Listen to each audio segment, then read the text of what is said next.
Мен көп үйлөргө айтам. Мындай эме саясатта, же депутатта, же өкмөттө иштеп, анан колум бош болуп, кээде бош жүрүп калганда студенттерге да сабак берем.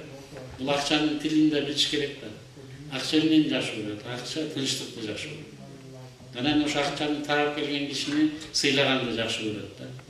Ким болбосун, ал аял эркекпи, балабы, же кызбы, атаңарбы, же апаңарбы, кимдер болбосо дагы акча таап келген кишини урматтап, сыйлап койсоңор, ошо акчалар жөн жакпайт. Алар бөлөк кошуналардагы урушуп, жанжал болуп аткан, ата-энеси менен баласы урушуп аткан, келини чакчаңдап, кайненесине чай куйбай аткан, үй бүлөдөгү акчаны бар үркүйт.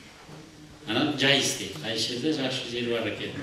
Анан ошо акча каяка келет? Ошо акчанын баркын билген киши келет. Ошо акчанын баркын билген, тынчтык болгон, бири-бирин урматтаган жерге келет. Анан ушу бир ай тапкан акчаңыздарды 30 күндө тапкан акчаны жок дегенде 31 же 35 күн байланыш керек. Расход кылыш керек. Мен айрым ушу акчалар жөнүндө чоң лекцияларым бар. Бирок секреттердин бири эле ошо.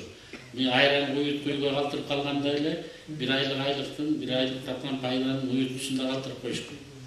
Анан жок, кызыма жакшыраак көйнөк алып бере коеюн, же балама контрактысын төлөп бере коеюн деп бир ай, 2 ай чыгарган кирешеңиздердин баарын бир күнү жок кылып койсоңор, анда акчалар дагы шыбырашып айтат. Бул жакшы бизди карабай турган үй бүлө окшойт. Мында кетип калабыз, андан көрө бөлөк үй бүлөгө барайлы деп, ал акчаларды бири-бири менен сүйлөшүп, кабарлашып, биз көрбөсө кылып калсак дагы алардын ошондой касиеттери бар да. Ошондуктан сиздердин үйүңүздөрдө тынччылык болсун.